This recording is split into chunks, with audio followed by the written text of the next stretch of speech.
Hello guys, welcome to this special, the most special episode of the UCL Corner so far, the Champions League final. Ta-da! Ta-da! Guys, how are you doing? How are you feeling? Excited for the final? Yes. Yeah, Yes, it's still the final. of course. Yeah, excited for every final, right? Oh, yeah. If it was a under 11 final, yes, excited. So guys, the idea of us today is to watch the whole match, but since we don't have the rights, you guys see our reactions. Yes. We hope it's not a boring match. So We yeah, hope so. let's go. Oh my god. Onana. What a shame. Onana, what's my name?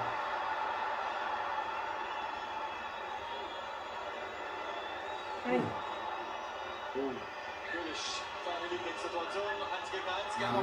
Oh, De Bruyne's Oh leaving. my god. Oh my god. That's insane. That's so sad. Yeah, but his replacement is good, so Yeah, but it's good for practice. that's true. Oh my god, I would cry. This poor guy. Because even if they win it, it's like so sad that you can't play till the end. Yeah, that's true. 35 minutes of game, bro. Oh my Ja, das ist god. brutal. Also, bisschen Gänsehaut kann mich da nicht. Alright, so I said I was expecting wasn't a boring match, and so far. It's been a boring match.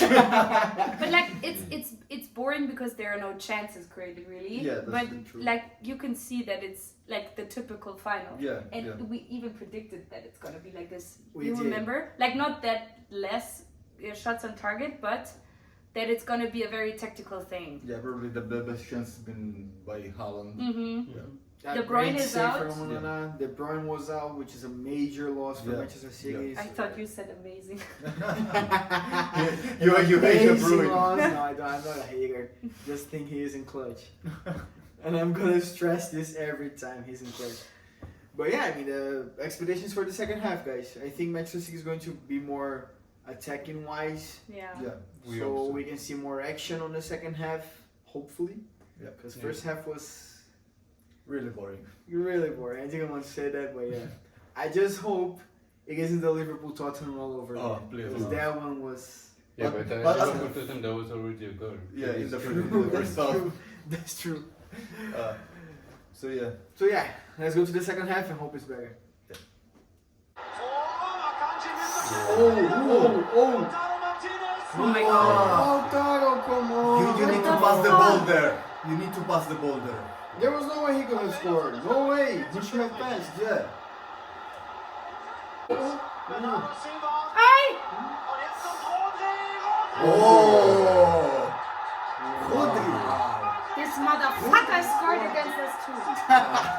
I guess Real Madrid too. Yeah, first player. Excuse Let's my play language. it. Mark Klose then Kevin De Bruyne. Nah. Bro, stop. I'm kidding. I'm kidding. Stop. Bro.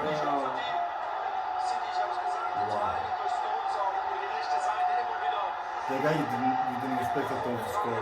Nah, not at all. Yeah. Oh! Oh! Lukaku! Lukaku! Wow! Oh my god! Wow!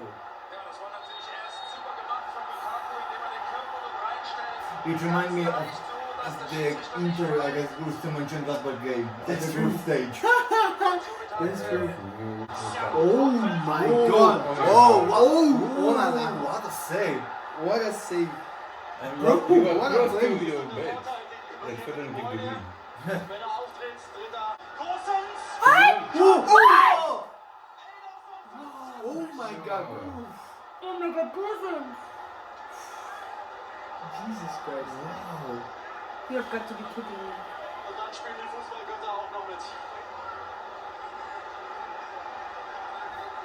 what a chance missed by Lukaku. Oh my god. What the fuck? What a nice score! Imagine. What a nice score! Imagine.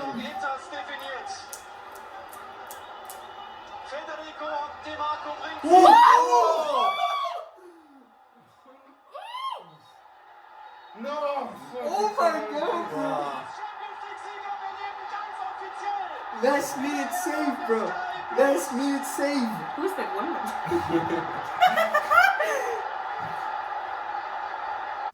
Guys, this is not a test. Manchester City is the UEFA Champions League champions of 2023.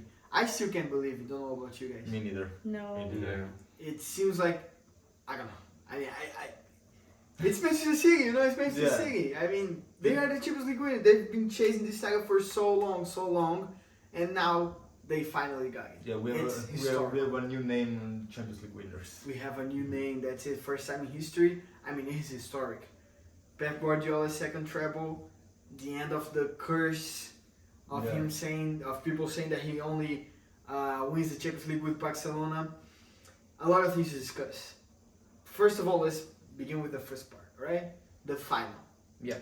We had quite a sleepy first half. Not really good. Yep. But the second half was amazing. Both teams went out to attack. I think the mentality shifted, you know, to like, we gotta score to win, and they took more risks, they took more chances, and Lukaku lost some good chances.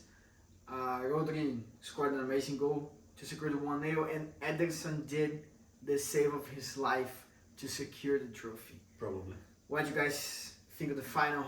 How's your thoughts on the match? I totally agree with you. I think that the first half has been very boring. We only saw one big chance by Holland. I mean, the most important things that happened during the first half are this, and that De Bruyne got injured during the first half. Yeah. But well, on the second half, I saw that Manchester City tried to attack more and more during all the second half, and at the end they scored. I think with an amazing pass made by Akanji to Bernardo, and then also I don't think that was an easy goal from Rodri, No, it wasn't. because if you look at him, there were two inter players right in front of him, so he had the ball to curve. And I think that made it more difficult for Onana. Yeah, that's it. You know? And also then we saw also some great chances by Inter after the goal scored by Manchester City. Also Lukaku had two very big chances. The most important one at 89th minute. I don't know how Ederson saved it, or if Lukaku shot two in the middle of the goal. And then the other one was with Lukaku first, and then Di Marco shot that was blocked by Lukaku. Yeah, And- true. Yeah. Unlucky guy. Like- Unlucky guy. But then I think at the end it's fully deserved for Manchester City to win this final. Were they the Yeah. better team? Do you think Manchester City were the better team, Brad? Yeah, by far. I think the first half, as we said, Inter didn't have any chances, and when City scored, they were a bit better. But yeah, apart from the huge opportunity which was denied by Lukaku, unfortunately, they had some chances, but not as dangerous as we could hope. But don't forget about the chance of Lautaro Martinez, huh? Yeah, Because it was really a bad decision. yeah, Yeah. because it was before the first 1-0 for City. Yeah, Yeah. He should have passed the He ball. should have in passed the the middle ball. of the area. Yeah. You had Lukaku, but he had two defenders with him, and I Yeah. think And I was there Barella was or Brozovic alone, totally alone. totally alone Yeah, into the yeah. area. So, and the angle he had wasn't the best to try to It score. was very hard to score from there. I think the only way to score was to make the ball pass through goalkeeper's legs. Mhm. Mm. Yeah. Guys, one thing I wanted to discuss with you is, I mean, still around the match, is the performance of the goalkeepers. Both Onana and Anderson had an incredible game, but I think, well, Onana had a really good game with his feet. Yes. You saw that Manchester City since the beginning was really high pressuring Inter Milan's defense and trying not to allow them to go out by passing the ball. Mhm. And Onana was a key figure on it because when Manchester City was up, the defenders of Inter Milan could rely on Andre Onana to get the ball and to found a solo player and to throw the ball away from their box. On the other hand, Ederson had some good saves. The one we spoke with the Lukaku header, and the header on the on The last header of the game. The last of the game. Yeah, the last kick of the game. I mean, it's almost like a goal, right? Yeah, Mm. yeah. And I think Ederson, for me, would be the MVP of the final. I don't know if you agree with For me, me, but no. No, me Because neither. he had a lot of weird passes in the first half. He seemed not very confident in my eyes. He had an amazing tool. It's really weird that I can't look at you. He had very nice saves, and I agree with you. He was in the end. He was decisive because he didn't let them score. But he wouldn't be the MVP for me. I think you have to give it to Rodri, just because it's insane. Like he literally in the UCL. I don't know if I'm mistaken, but he literally like never scores. And he scored against Bayern, and now he scored in the final. and against Real Madrid also. And against Real Madrid too. That's true. So I think no, but I also think it's really hard to find an MVP honestly because, yeah, maybe you're not when I'm talking about maybe you're not that wrong because who else? No, yeah, I think it would be between Ederson and Rodri. Yeah, They were the best players of the game. But do we know already who the man of the match is, like officially? No, Must be compared to Rodri. Not the yet. VAR check on that one. Not yet.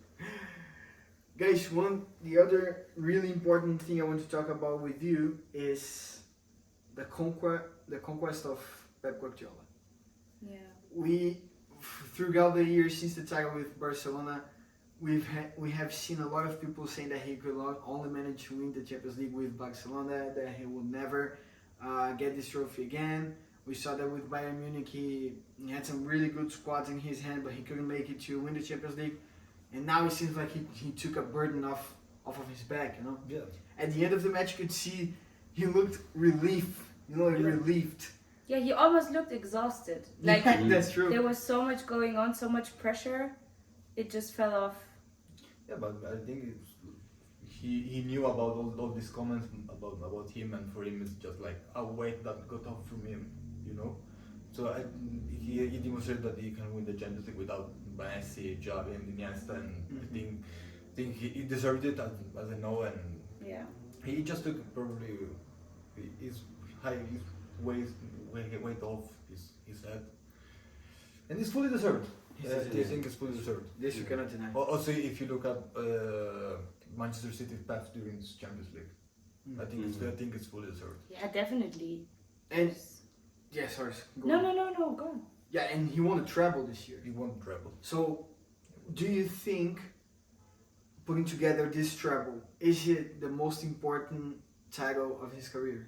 The most, maybe not the most important, but the most special, at least. I think it will for him. I mean, I don't know him, but personally, I think there will never be something as special as the time at Barcelona. But I think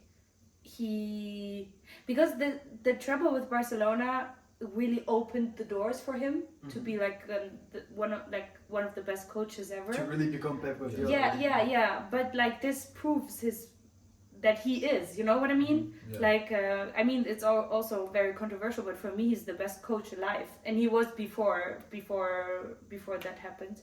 But yeah, I mean, now he can really prove his point, and I think the only sad thing about is that with however, like if you have millions and hundreds of millions of euros, you can literally go and buy your perfect team, and I mean that's life, but I think that's something that I'm not really happy about, you know. Yes, it's something that me and Greg said over the last podcast, that this Manchester City team comparing with the teams from the last season was maybe the most mature to really achieve the Champions League title, and it has much to do with what you said, Lisa, that it's a team built since the arrival of Pep. He has a lot of players that are from his confidence. He really built the squad with, of course, a lot of money he had available. But Greg, is it really the most mature team that Pep had to win the Champions League? And also, do you think he can do it again? Because it's obviously the most strong squad in Europe. So do you think they can keep going and maybe even win back-to-back titles?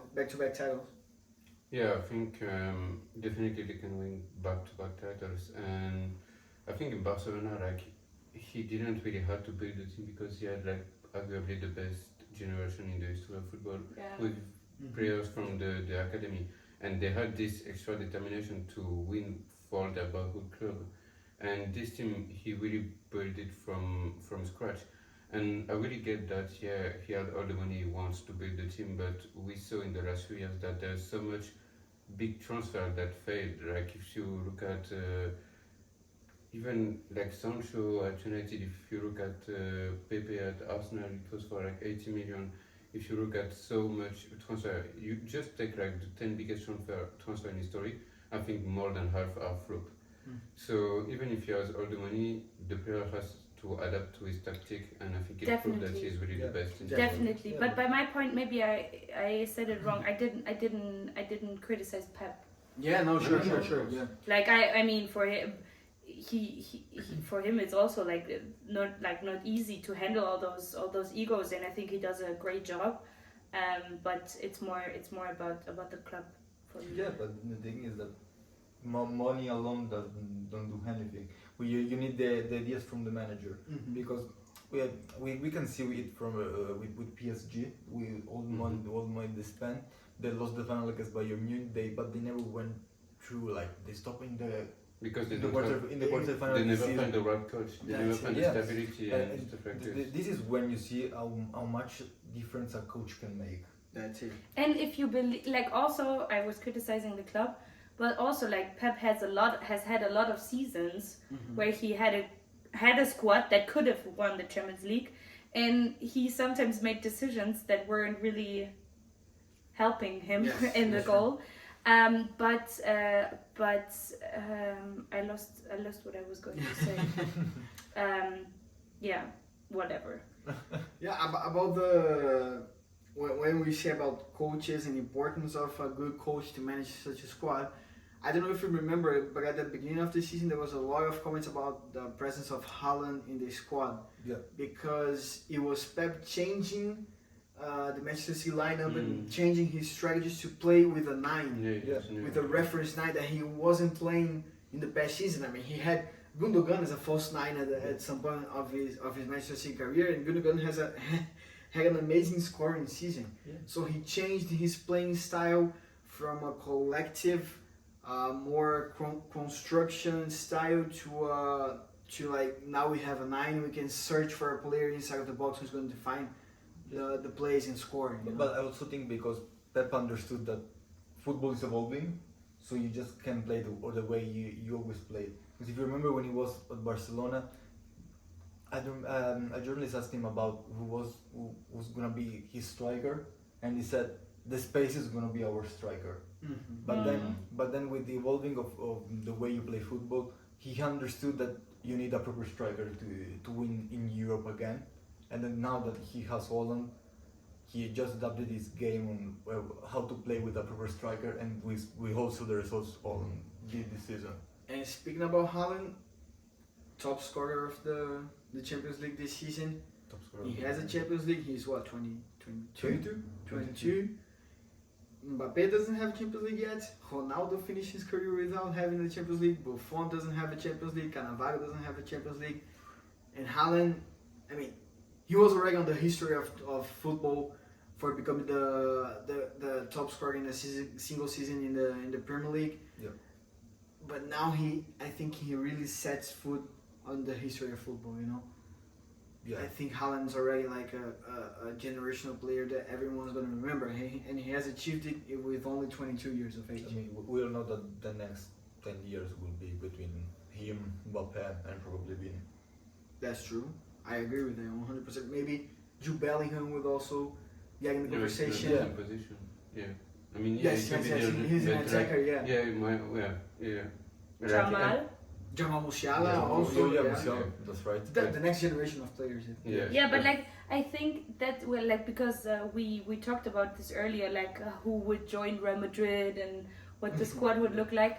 But I think it would be actually, I mean, of course I'm not a Real Madrid fan also, but I think it would be really sad if all of those players would play in one team. Oh, well, yeah. I Yeah. think You it's know what going I to be mean? great. No, it's amazing for the team, but I like the fact that great players are always like facing each other and Yes, yes. and Building making the rivalry. and also building a kind of own history at the club. Mhm. And if there are so many players, I don't know if it would even work. No, because look at the Galacticos. Yeah. They It's didn't like the even want Galacticos, that yeah, much, it you doesn't know. Yeah, work. it's true. They were the That's best true. band. They finished without Champions League, for example. That's Only true. won in 2002, then in 2014. 2014 again. Yeah. So Yeah. yeah. We talk about Manchester City, the winning side. Now to wrap it up, let's talk a little bit about Inter Milan. They played well. In my opinion, they played well. Even actually for me in the second half they were even better than Manchester City. They created more chances. Only at the end of the second half. Mm. Maybe the second half of the second half. Yeah. After the goal. After the goal, yeah. They created more chances, but they didn't score it. I mean,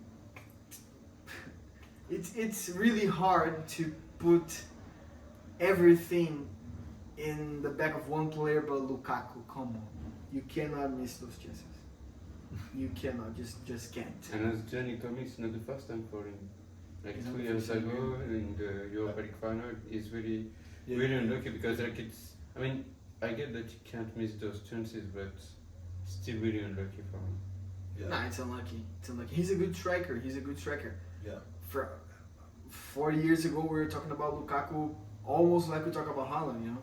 Mm. A generational player, an amazing striker, strong, skillful, agile, fast, with a great decision making, and all of a sudden, all of this ended. I think it was after he moved to Chelsea that Yeah. things started Yeah. to go wrong, you know? Yeah, because he didn't play at Chelsea, so he Yeah, but we took 1 year without playing. That's true, yeah. You know, but like in the end, you can always see that the players are just only humans. You know, Yeah. like in situations like this, I don't know. Yeah. It's complicated. Yeah, it is. Alright guys, that's it. The Champions League came to an end. We're going on a little bit of vacation right now as well. So it was great to have your company through this kind of 6 months of Champions League football since we started the podcast. Yeah, 17 episodes today. 17 Yeah, episodes. 17. A huge mark. Yeah. So that's it guys. Thanks so much. See you. Thank you guys. Thank Bye. you. Thank you guys. See you. Bye-bye. Bye.